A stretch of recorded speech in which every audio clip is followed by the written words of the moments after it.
जय भोलेनाथ दोस्तों। आज मैं आप लोगों के लिए अमावस्या और पूर्णिमा दो बहनों की कहानी लेकर आई हूँ।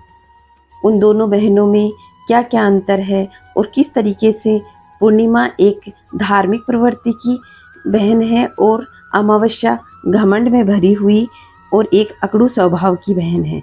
तो मैं आप लोगों को ये कहानी सुनाऊंगी। अगर आप लोगों को ये कहानी पसंद आए तो मेरे चैनल को सब्सक्राइब कर लें और पास के बेल आइकन को ज़रूर दबा लें ताकि मेरे आने वाले वीडियो का नोटिफिकेशन आपको मिलता रहे। इस कहानी को पूरा ज़रूर सुनिएगा जिससे आपको इस कहानी का पूरा सार मालूम हो। एक राज्य में एक राजा और एक रानी रहते थे जिनकी 4 संतानें थी। 2 लड़के थे और 2 लड़कियां थी। बड़ी लड़की का नाम पूर्णिमा था और छोटी लड़की का नाम अमावस्या था। पूर्णिमा घर के कामों में निपुण थी और घर के कामकाज करती थी। भगवान की पूजा अर्चना और आराधना किया करती थी। इसके अतिरिक्त उसे गौ माता की सेवा करने में भी बहुत आनंद आया करता था। उसकी दूसरी बहन अमावस्या ना तो घर का कोई काम करती और ना ही भगवान की पूजा अर्चना करती और ना ही गौ माता की सेवा करती थी। पूर्णिमा सर्वगुण संपन्न थी। फिर भी राजा रानी अपने दोनों बेटों और पुत्री अमावस्या से ही प्रेम करते थे।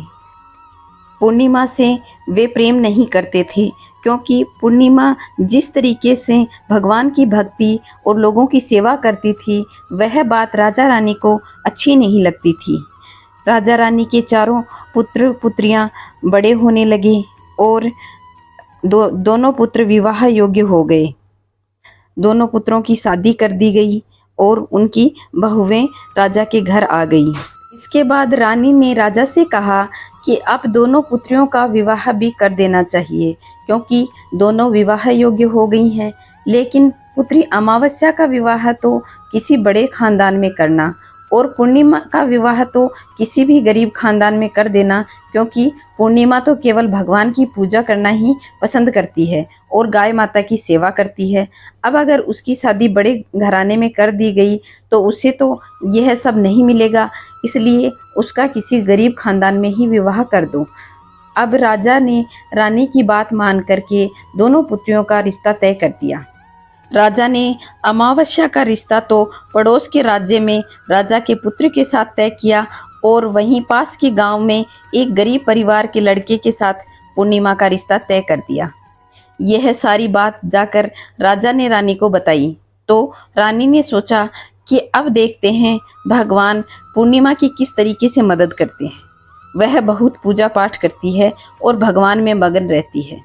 पूर्णिमा का भाई और भाभी पूर्णिमा से बहुत प्यार करते थे क्योंकि पूर्णिमा उनका घर के कामों में हाथ बटाती और भाभीयों के साथ भी बहुत प्रेम से रहती। वहीं दूसरी ओर बहन अमावस्या पूरा रोब जमाती और घर का कोई भी कार्य नहीं करती थी। कुछ समय बीत जाने के बाद दोनों पुत्रियों का विवाह हो जाता है। राजा और रानी की विवाह के बाद दोनों पुत्रियां विदा हो जाती हैं।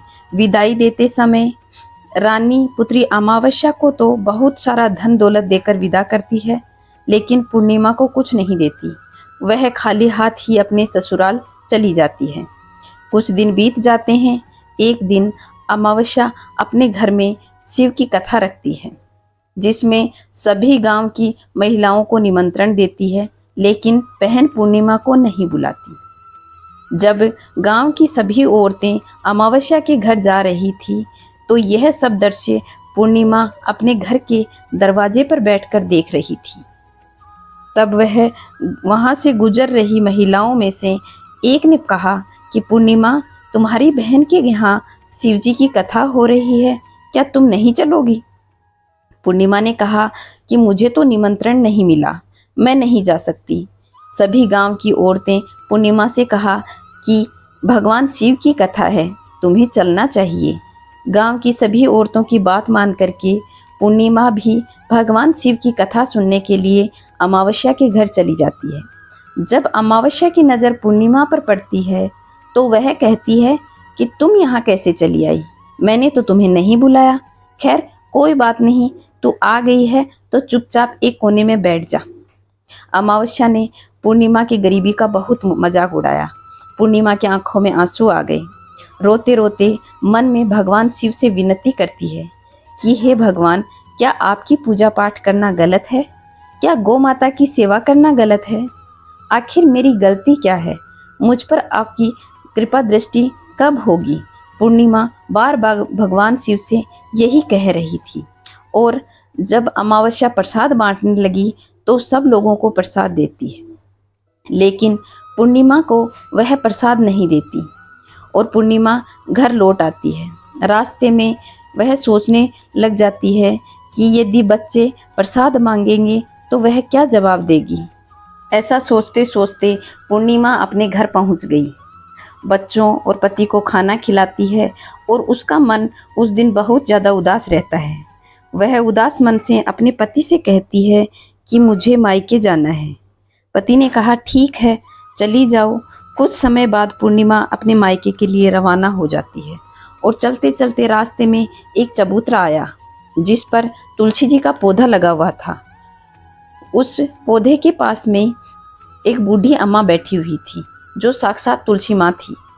उस बूढ़ी माँ ने पूर्णिमा से कहा कि बिटिया, तुम कौन हो और कहाँ जा रही हो?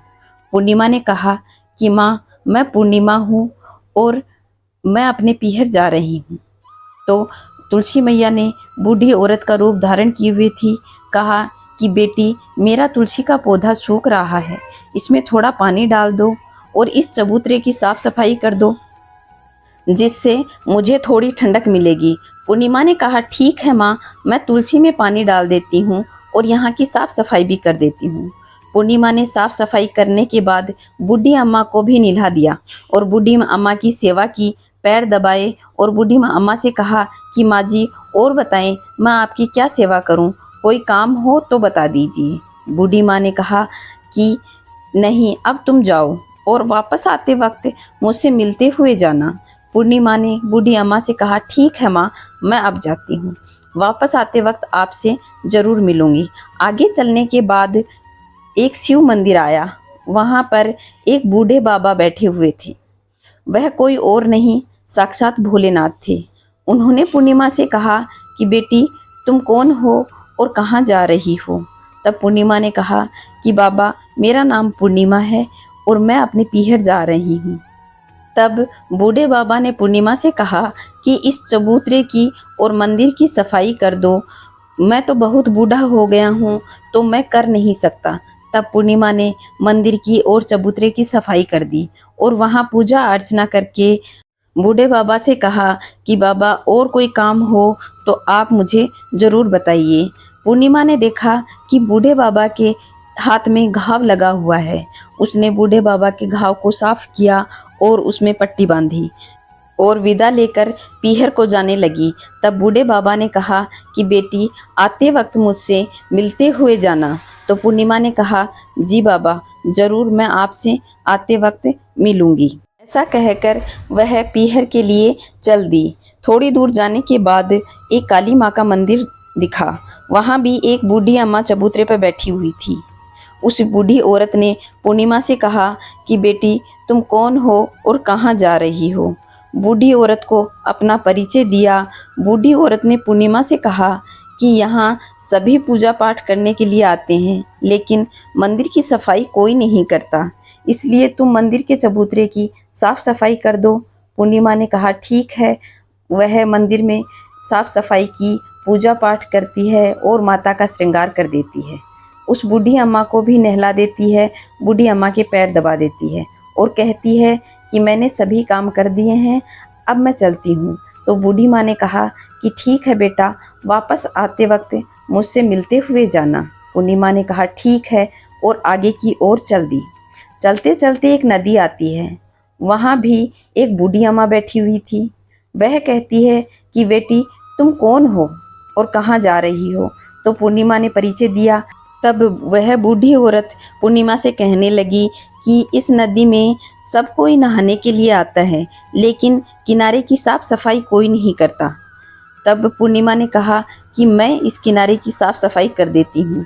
उसने किनारे की साफ सफाई की और बूढ़ी अम्मा के पैर दबा दिए और कहती है कि माँ कोई और काम है तो बताइए। तो बूढ़ी अम्मा ने कहा कि नहीं बेटी, अब तुम अपने मायके चली जाओ। थोड़ी देर में वहाँ एक नाव आती है। पूर्णिमा उस नाव में बैठकर अपने पीहर पहुँच जाती है। पीहर पहुँचने के बाद पूर्णिमा के भाई भाभी उसे देखकर बहुत खुश होते हैं और पूर्णिमा की बहुत खातिरदारी करते हैं और बहुत सारी बातें करते हैं। बच्चों के साथ भी पूर्णिमा बहुत अच्छे से बात करती है। कुछ समय बाद पूर्णिमा जब अपने ससुराल आने लगती है तो भाभी ने उसके लिए एक साड़ी और बच्चों के लिए कपड़े दिए, खाने पीने की चीज़ें भी रख दी और कहा कि तुम बहुत दिनों के बाद आती हो। भाभी थैला पूर्णिमा के हाथ में पकड़ाते हुए कहती है कि इस बार जल्दी मिलने के लिए आना, और पूर्णिमा को ससुराल के लिए विदा कर देती है। कुछ देर बाद में वह नदी किनारे पहुंचती है और नाव में बैठकर दूसरे किनारे उतर जाती है। उतरने के बाद वहां पर वही बूढ़ी अम्मा दिखाई देती है जो साक्षात गंगा मैया थी। उस बूढ़ी अम्मा ने पूर्णिमा को एक थैला दिया और कहा कि तुम अपने घर ले जाकर ही खोलना। पूर्णिमा थोड़ी दूर जाती है तो वह काली माँ के मंदिर के पास पहुंच जाती है। वहां पर वह बूढ़ी माँ विराजमान थी। पूर्णिमा बूढ़ी माँ को प्रणाम करती है और काली माँ ने भी उसे एक थैला दिया और कहा कि तुम इसे घर ले जाकर ही खोलना। तीनों थैले लेकर पूर्णिमा आगे बढ़ी। कुछ देर बाद शिव मंदिर के पास पहुंची तो वहां भगवान भोलेनाथ बूढ़े बाबा के रूप में बैठे हुए थे। उन्होंने भी पूर्णिमा को एक थैला दे दिया और कहा कि तुम इसे अपने घर ले जाकर ही खोलना। अब पूर्णिमा के पास 4 थैले थे। कैसे ले जाती? उसने पुरानी साड़ी निकाली और उन सभी थैलों को एक गठरा बना करके अपने सिर पर रख लिया और घर को रवाना हुई। कुछ देर बाद तुलसी मैया के पास पहुंची और वहां पर पूर्णिमा कहती है, माँ जी मैं आ गई। बूढ़ी माँ ने उसे एक और थैला दिया और कहा कि इस थैले को भी तुम घर ले जाकर ही खोलना। ठीक है माँ जी। अब पूर्णिमा के पास 5 थैले हो गए। पूर्णिमा वहाँ से रवाना हुई। वापस घर पहुँचने के बाद में उसने अपने सिर की गठरी उतारी और थैले खोलने लगी। सबसे पहले भाई भाभी के द्वारा दिए गए थैले को खोला। उसमें बच्चों के लिए कपड़े थे। उसे देखकर बच्चे बहुत खुश हुए और खाने पीने का सामान दिया। उसके बाद उसने दूसरा थैला खोला जो गंगा मैया ने उसे दिया। उसमें बहुत सारे हीरे जवाहरात भरे हुए थे। फिर पूर्णिमा ने तीसरा थैला खोला जो काली मैया ने उसे दिया था। उसमें 16 श्रृंगार का सामान था, लेकिन यह हीरे मोती जवाहरात से बना हुआ था।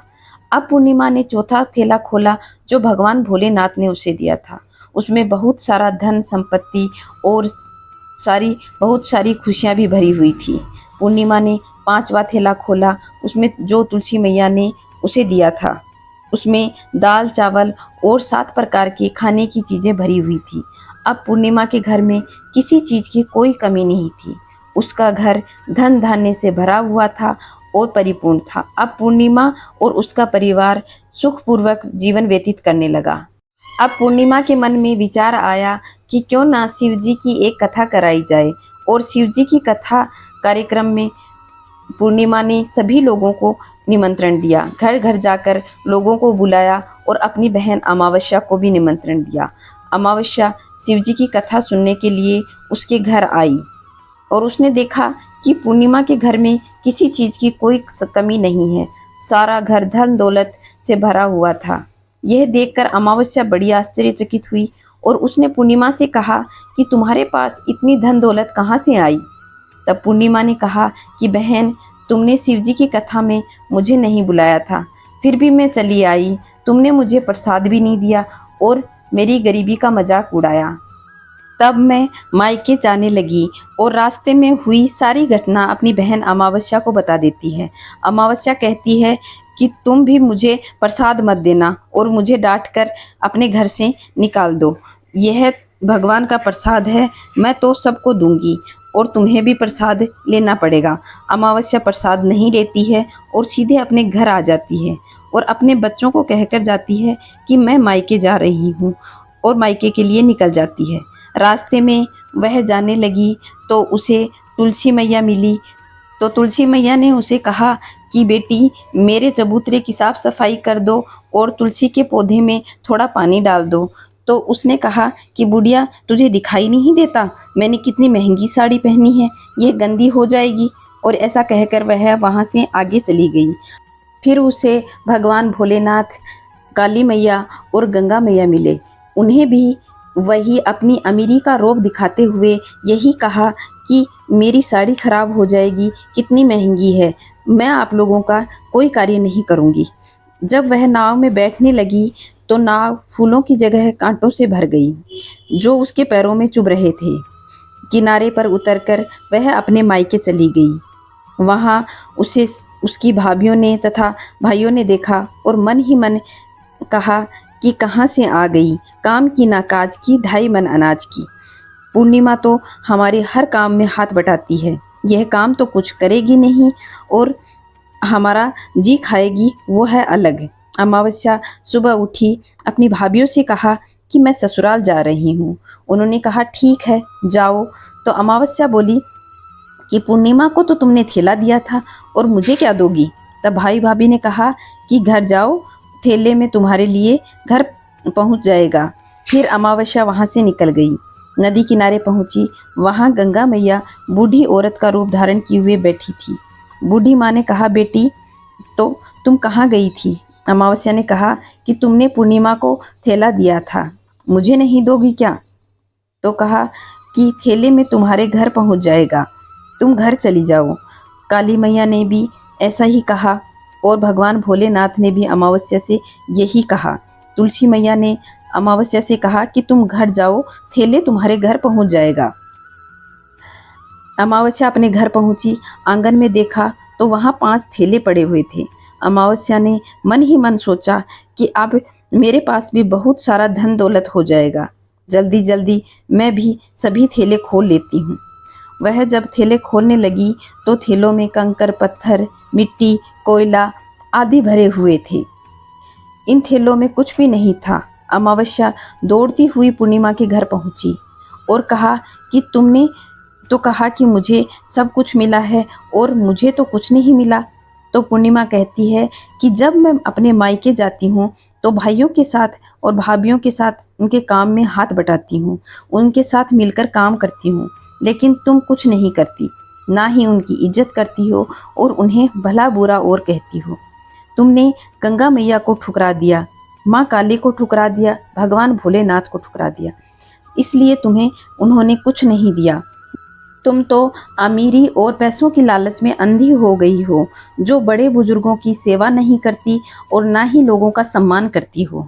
तब अमावस्या कहने लगी कि बहन मुझे माफ़ कर दो, मैंने तुम्हारे साथ हमेशा बुरा व्यवहार किया, लेकिन तुम पर भगवान की इतनी असीम कृपा हुई है, मैं भी भगवान की भक्ति करूंगी और सब कुछ प्राप्त कर लूंगी। और इन सब चीज़ों का मुझे तुम कुछ रहस्य बताओ जिससे मैं भगवान की भक्ति कर सकूं। तब पूर्णिमा ने कहा कि तुम 3 सूत्र का ज्ञान ले लो और उनकी कथा कहना। पहले सूत्र में दया मांगना, दूसरे सूत्र में कथा मांगना, तीसरे सूत्र में 108 बार ओम नमः शिवाय का जाप करना। बहन भगवान ने यह सूत्र दिए हैं, इनको अपने हृदय में बसा लो और सच्चे मन से भगवान की भक्ति करो, जिससे जैसे भगवान ने मुझे सब कुछ दिया है वैसा तुम्हारे पास भी हो जाएगा। इसके बाद अमावस्या अपने घर चली गई और भगवान की पूजा पाठ करने लगी। भगवान शिव से माफ़ी मांगनी और गौ माता की सेवा करने लगी, दूसरों की मदद करने लगी। इस प्रकार भगवान की कृपा से अमावस्या के पास भी पहले जैसा धन दौलत हो गया और वह भक्ति भाव के साथ जीवन व्यतीत करने लगी। हे भोलेनाथ, माँ काली, गंगा मैया और तुलसी मैया, आपने पूर्णिमा को जैसा दिया वैसा इस कथा को पढ़ने वाले और सुनने वाले को देना। अमावस्या को दिया ऐसा कभी किसी को मत देना। कहता ने, सुनता ने, हुकारा भरता ने सारे परिवार को देना। तो दोस्तों, यह थी पूर्णिमा अमावस्या की एक प्यारी सी कहानी। अगर आप लोगों को यह कहानी पसंद आई है तो चैनल को सब्सक्राइब कर लें और पास की बेल आइकन को दबा लें, ताकि मेरे आने वाले वीडियो का नोटिफिकेशन आपको मिलता रहे। वीडियो को लाइक करें, शेयर करें और कमेंट में जय भोलेनाथ लिखें। भगवान भोलेनाथ आप पर और आपके परिवार पर असीम अनुकंपा बनाए रखे, यही मैं तहे दिल से आशा करती हूँ। जय भोलेनाथ दोस्तों।